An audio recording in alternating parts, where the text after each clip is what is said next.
there, this is John from Heroes and Legends, and welcome to another edition of the Magic the Gathering Market Watch. We're now a week removed from Protour Hour of Devastation, and as you can imagine, there is still a big impact from Ramunap red decks on the standard singles market. We're going to deep dive into that in just a few moments. We're also going to check in with Modern and Legacy as we always do. And I'll tell you right now, there's a pretty strong Commander influence in both of those areas. And so we'll look at those, and we'll also have a small Commander section at the end of the video. Quickly before we get started, if you check out the description below, you'll find a couple ways to help support us, one of which is our Amazon affiliate store. If you make any purchases there, whether it's the singles you see today or really anything else, a small percentage will come back to help support the channel. Really goes a long way. Secondly, you'll also find our Patreon page linked below as well. With that being said, let's get into the cards for this week. We're going to start off with Standard and the cards that lost value. Coming in at number 5 is Champion of Wits, down 90 cents to 5.74. So a small decline for this card, but percentage-wise, it's relatively significant. The card started off really good. Like the first couple weeks of Standard, we saw it in the Emerge decks. We also saw it, of course, show up in the God Pharaoh's Gift deck. The week before the Pro Tour, that deck came in 7th in a Star City Games Classic. Now, keep in mind, Classics are a lot smaller than Opens, and sometimes the meta is going to be a little different in the smaller tournaments. But, needless to say, the card looked really good. Coming out of the Pro Tour, it didn't really feel like it had a good foothold just due to the fact that the decks that succeeded in the Pro Tour weren't necessarily decks running Champion of Wits, at least at this point. Now, the raw power levels there, the card has seen Standard play. It definitely will see Standard play again. Whether it becomes a factor in this meta going forward or future meta, it's definitely something to keep an eye on. If this goes down maybe another $1 or so over the course of the next couple of weeks, I do think it's a pretty good pickup just to have 4 of on hand for the future. Like I said, the raw power levels there, I wouldn't be shocked to see this card actually cross over to Modern at some point too. That could be a thing. So if you can get these on the cheap as packs are getting open over the next few weeks, I would try to pick up a play set. Coming in number 4, Gideon Ally of Zendikar, down 90 cents to 12.47. So I talked a little bit about this last week, and not a whole lot's changed here. Will Gideon still see some Standard play? Sure. There's going to be players that are going to hang on to their older decks like Mardu Vehicles or something like that through this meta because they don't want to invest into something new. They might just wait for the bigger change to occur a few weeks down the road. This card, of course, will be cycling out of Standard, so this will continue to go down. A lot of players are already selling these off. If they've decided they're not going to stick with an old deck, then maybe they're going to buy into that Ramunap red deck. Then they're going to sell these off and they're going to buy Hezarats. And because of that, you're already seeing the value of this card start to diminish pretty rapidly, actually. Now, what's interesting about the card is it's got 2 things going against it. It's rotating out of Standard, obviously, but the second thing is a lot of packs of Battle for Zendikar have been open. It's going to take a while for the market to digest the number of copies of Gideon that are out there. But once that does happen down the road, this card could start to bounce back a little bit because it does see play in Modern and Legacy and actually some good decks there. So long term, this is a nice pickup, especially if you wait a few weeks, you get it under $10, maybe grab a play set. I think it'll be good to have on hand in case you ever decide to play one of those Modern or Legacy decks with it. Number 3, Nicol Bolas God Pharaoh, down 91 cents to 20.23. Nicol Bolas is a good card. It's seen some Standard play initially, but now it's going to be tough to get Nicol Bolas off the ground, I think, with all of the aggro red going on. It's a great card. It's just going to take a little time to cast. There were some control decks that were finding success with it, but again, this isn't a slam dunk 4 of. This is like a 1 of or 2 of in your deck, if that, right? And the fact that the meta is shaping up to be so quick is definitely a strike against this card, at least currently. Now, the reason this card hasn't gone down a little bit faster, I think, is just simply because of Commander. Commander players love this card. They're picking it up, and it's great in that format, as you can imagine. So, yeah, this is an interesting one. I wouldn't pick this up at the $20 price point. I'd wait for it to drop a little bit, but it is a card I would like to have maybe a 1 of or 2 of in my collection in case I want to play Commander with it, or in case it does see some Standard play in the future, which it could very well again. Number 2, Heart of Kirin, down $1.10 to 10.64. And no surprise here, Mardu Vehicles obviously no longer a big part of the meta now that we have Ramunap red and just some other variants to aggro. So, as you can imagine, the card's going down. Also keep in mind, a lot of packs of Aether Revolt have been open. There's a lot of copies out there of this card, and players that maybe used to play this deck are thinking about selling them off to upgrade to the Ramunap red. And coming in number 1, Angel of Invention, down 231 to 627. Well, I mentioned last week that I wouldn't be surprised if I saw this card losing value this week. God Pharaoh's Gift decks, and this is one of the key cards of that deck, just didn't look real good at the Pro Tour, and unfortunately, a lot of the excitement around that deck that was occurring going into the Pro Tour was stemmed off pretty fast, and that's being reflected now in the price of some of the cards, including this one. Alright, let's move on to the cards that have gained value this week. Coming in number 5, no surprise, Bomat Courier up 83 cents to 221. One of the key parts of the Ramunap Red deck. As a matter of fact, 4 of the 5 cards we're going to talk about today are from Ramunap Red. Number 4, Collective Brutality, up 90 cents to 11.93. Now, I did see some standard players trying to work this in as the meta was changing. I don't know if it's really going to find a foothold at this point, especially considering what decks are starting to filter to the top of the meta currently. However, it doesn't matter because this card is incredible in Modern. This is just a Modern staple going forward from now and forever, basically. And it's going to keep going up. This is the card I preached about every time it showed up on these market watches. Get your copies, get your copies, get your copies. I hope you listened because now they're starting to approach $12 and it's not going to change. These are going to keep going up. So if for some reason you still don't have your copies, get a playset. Even if you have to pay the $10, $12 for it, it's going to be worth it in the long run. Number 3, Falconwrath Gorger, up 91 cents to 247. So the top 3 cards are from Ramunap Red, I'll tell you that right now. But one thing I want to point out, all of these cards have gone up week to week, but they've all lost value over the last 24 hours, which leads me to believe that we've seen the peak of Ramunap Red as far as pricing goes. And that's not really surprising because it's now a week removed from the Pro Tour. The players that have scrambled to get the deck quickly to play a Friday Night Magic or a different tournament this weekend, they're starting to get those pieces together and prices are starting to go down. And again, there's a lot of copies of the cards out there. It's really hard for the market to digest these cards, even when there is a popular deck. So this one, even though it's not a very expensive card, it's still only a few dollars, is already starting to go down. Number 2, same story here, Village Messenger, up 95 cents to $1.50, still very cheap, but has gone down over the last 24 hours. And finally, the same is true for Hazoret the Fervent, up $3.89 this week to $16.49, but it actually has lost a lot of value in the last 24 hours. So keep in mind that we've seen the peak, I think, of the value of these cards. They're going to start coming down now. Players have gotten their copies. There'll still be a buyer's market for a lot of these cards. They won't necessarily drop quickly, but they are going to start to descend a little bit. All right, let's move on to Modern. And I kind of teased at the beginning of the show that a lot of the influence right now from the cards at least going up in value in Modern is really Commander more so than Modern. We're going to see that in a few moments, but let's look at what lost value. Coming in number 5, Mishra's Bauble, down $1.65 to $30.54. So this card is great in Modern, still in a lot of decks, still going to see play, like no doubt about it. But the reason this is soft right now is because there's a good chance it's going to see a reprint, maybe even at Uncommon. And it could show up in Iconic Masters. It could show up in Masters 25. It could even show up in Dominaria, perhaps, because for once you have a standard set where the lore doesn't exclude this card. So I have a feeling it's going to show up in one of those 3 places, and I think a lot of people are thinking the same thing, so this card is very soft. Coming in number 4, Thoughtseize from Lorwyn, down $1.65 to $42.99. Now, Thoughtseize, this particular one anyway, has been going up pretty significantly over the last few weeks, so it doesn't surprise me that it's snapping back a little bit. And also keep in mind, you can get the Theros one for much cheaper, about $20 cheaper relatively easily. So that's a factor for sure that will keep this card at least a little bit in check. And some people do prefer the Theros art, actually. Others will prefer this art, but the main reason for the disparity here is just simply the print runs. Lorwyn had an extremely low print run, and Theros had an extremely high print run. So because of that, you see a significant difference in values here. But at the end of the day, Thoughtseize is just an awesome Modern card, and that's not going to change. Number 3, Fulminator Mage from Modern Masters 2015, down $1.82 to $33.31.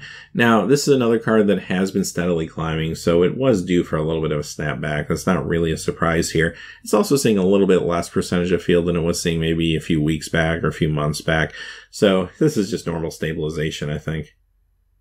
Coming in number 2, Mirror Gallery, down $1.83 to $9.89. Well, now we're going to start getting into Commander territory a little bit here. Now, I'm going to talk briefly about some Ixalan spoilers, so if you're trying to avoid Ixalan stuff, I'll let you skip to the next card. I'll give you a second here. Alright, so basically what happened with this card was a few weeks back when we saw that Ixalan leak, and it appears that the Planeswalkers are going to be called Legendary Planeswalkers. A lot of people speculated there's some rules changes coming that could affect how Planeswalkers interact with the Legendary rule. So a lot of the cards that interact with Legends or Legendary spiked. This was one of them, and now it's starting to come down. Now, this was all based on speculation after those leaks came out that there will be perhaps some rule changes. So we don't know that for sure. And the card saw a pretty significant spike, and because of that, it's already starting to go down a little bit. All right, coming in at number 1, Consecrated Sphinx, down 358 to 2113. So this card saw a pretty nice spike a few weeks ago due to Commander again.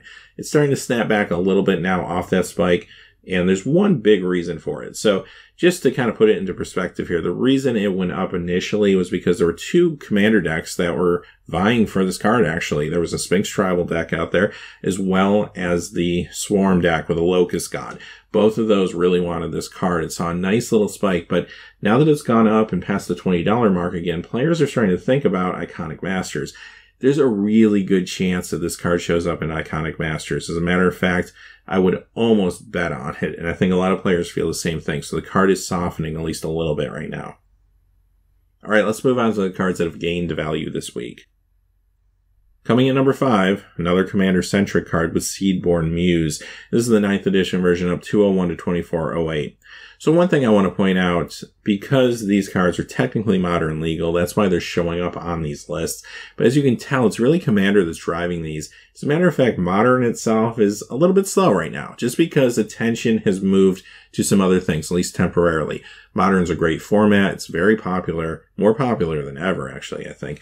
However, right now, people are looking at Standard from the Pro Tour. They're looking at Commander because the Commander 2017 decks are about to come out, not to mention Iconic Masters, which I feel like the sound of it feels like is going to be very Commander-centric as well. People are thinking about those things, and the spotlight is just taken off Modern just a little bit this week and last week, and I think you'll see that at least as long as these Commander 2017 decks are having such a big influence, and they definitely will, as you see going forward here. But that being said, Seedborn Muse, great card, works really well with Tribal, as well as some other strategies, of course, but you're going to see some cards on the list today that do work well with Tribal. Number 4, here's another one. Shared Animosity, up $2.10 to $15. Morningtide Rare. What I said about Lorwyn, very true about Morningtide as well. Maybe even more true, actually. And Shared Animosity, another card, of course, that works well with Tribal. We know the 4 Commander 2017 decks are all Tribal-centric. Lich Lord of Unix, another Commander card here, up $3.14 to $17. This one's been on our list for a number of weeks now, actually. Started to see a spike when Hour of Devastation came out, mostly due to the Scarab God. So this plays really well in Commander decks that want to run the Scarab God. Hey, number 2 is Karn Liberated from New Phyrexia, up $3.59 to $69.91. Karn is still a great Commander card, but I think the reason this is going up is more so Modern for once. Karn is awesome in Tron decks, Eldrazi Tron decks, and they're great decks, fan-favorite decks, but also very good ones. Coming in number 1, Horizon Canopy, another card actually influenced by Modern, up $5.38 this week to $92.95. Now, this card is approaching $100 at this point, which is pretty crazy. And it's a little risky because this could get reprinted, maybe in Iconic Masters, maybe more likely in Masters 25. This is one to keep an eye on, but some players, even with that threat looming, are still picking it up because it's such a Modern staple right now. And we've seen decks recently that want to run it in its mana base. The Dubious Challenge deck not too long ago brought some attention back to this card. Now the latest deck, of course, is the new version of Selesnya Collected Company, which looks really amazing, especially against Death Shadow builds. So as you can imagine, a lot of players are scrambling to pick this card up. This and Noble Hierarch being the 2 probably most expensive cards in that deck to pick up. But it's not stopping players. Even though they both could potentially get reprinted soon, players that want to buy into that deck are buying into that deck. All right, let's move on to Legacy. And Legacy, at least the cards that lost value, you have a lot of your usual suspects here, but we do have some more Commander creeping into the cards that are gaining value. Coming in number 5, Diamond Valley, down $13.74 to $166.95. This card was sitting around $200. It's been sitting more around $160 recently, so if you can find a copy of this for $150 or even less, probably a pretty good pickup. Coming in number 4, Tundra from Unlimited, down $21.85 to $308.19. Now, even though dual lands do tend to go up and down pretty much every week on these lists, there is a little bit of science behind it this time around, because a few weeks back, there was an announcement there would be a Team Pro Tour coming up next year, and at least partially, it would feature some Legacy. Now, when that announcement came out, it drew some spotlight to some of these key Legacy cards like the dual lands. However, they're already starting to go down off those spikes that we initially saw, and I think that's maybe due to the fact that the sellers were overestimating the interest in these cards, quite honestly. There's always going to be interest in these cards because there are people that play Legacy, play Vintage, play 93, 94, play Commander and want these cards. So there's a huge market already out there. But I don't necessarily think that market is changing much just because there's going to be a few rounds of Legacy and an upcoming Pro Tour, quite honestly. Now, maybe when the Pro Tour actually happens, it draws some attention, especially around the time Masters 25 comes out. Now, that could draw some attention to the format. But at least at this point, I think that was maybe jumping the gun a little bit. Number 3, Moat, down 23.22 to 552.71. Number 2 is Tropical Island from Unlimited, down 38.20 to 341.99. And number 1 is Bayou from Unlimited, down 72.26 to 213.09. All right, let's look at the cards that have gained value this week. Coming in number 5 is a Unlimited Dual Land, it's Badlands, of $15 to $215. Coming in number 4, Mana Vortex, of $19.07 to $25. This is a reserveless card from the Dark, and as you could imagine, the influence here, of course, is Commander.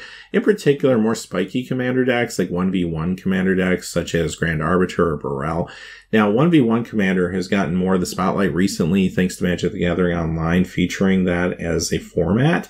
And because of that, some of the singles now are starting to spike in the paper world as well, this being one of them. Now, when a card spikes almost out of obscurity like this, don't expect there not to be a snapback, because a lot of players probably have a bunch of these like in binders and boxes at home that are going to go ahead and start selling them when they see they've spiked to $25. So you will see some snapback here probably sooner than later. I would say as early as next week. But at least for right now, this is a pretty hot card. Number 3, Jazam Jin, of $37.03 to $632.59. That's pretty high for this card, but I will warn you, it has come down a little bit over the last 24 hours. This card was actually pushing $700 a few hours ago, so it's already stabilizing a little bit. But when you think about it, not too long ago, this card was around $500 pretty consistently. Now it's almost like $550, $600 pretty consistently. So there's definitely growth behind this. It's great for 93, 94 format. It's just one of those classic Magic cards. Coming in at number 2, In the Eye of Chaos from Legends, up $49.47 this week to $89. Another Commander card, and this one is also on the reserve list. Now, unlike Mana Vortex, this card is even harder to find because it's from Legends, a lot lower print run than the Dark.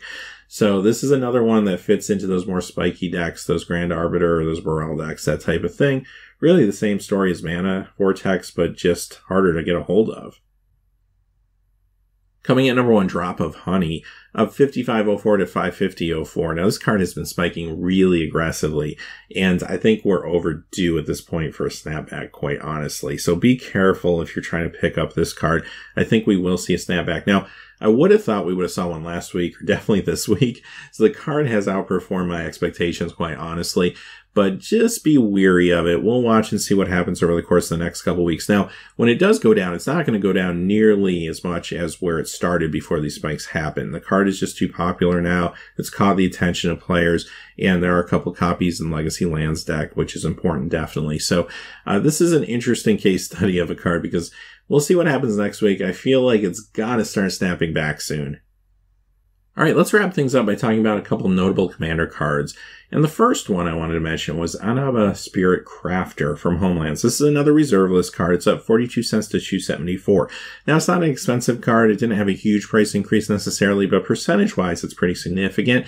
It's another card that works really well with Tribal that might not be on everybody's radar. So, one to keep in mind. I like to talk about Homelands cards on here when we can. The last card I wanted to point out was Planar Gate from Legends, up $5.74 this week to $24.99. Now, this card is on the reserve list, and it is amazing with Tribal Commander decks. And when the Commander 2017 decks come out, this card, I think, is going to get very, very hot. It's already increasing significantly, but I think there's a lot more to come in the future. There's not a ton of copies of this out there. Once people stumble on this, expect the market to dry up and expect this card to spike even harder. This could be this year's doubling season. If you remember what the Commander 2016 Breed Lethality deck did for doubling season, well, multiply that by 4 and then some due to the rarity of this card. This is going to be huge. If you can find this for $25, even $30 or less, I would certainly pick it up. These are going to dry up quick, and they're going to be great upgrades for those Tribal decks. With that being said, those are the cards for this week, so there's been a lot going on. Huge focus, like I said, on Standard and Commander. I don't think that's going to change in the next few weeks, especially as the Commander 2017 decks actually come out. There's going to be a ton of emphasis on the Commander format, which is awesome. Also doesn't hurt that MTGO is promoting the 1v1 format, which again is crossing over into some popularity in paper as well. So I think that's actually going to be a key driver for card values as we go through August, September, October. Something to watch. Until next time, hey, thanks for watching. Please remember to like and subscribe, and have a great day. Hey, thanks for watching. This video is made possible by the generous support of viewers like you on Patreon. Check out the description below for links to our Patreon page as well as our Amazon affiliate store, where a small percentage of all sales will also help support the channel. Finally, if you haven't had a chance yet to subscribe, hit that subscribe button so you don't miss any new videos on Heroes and Legends. Talk to you again soon, and have a great day.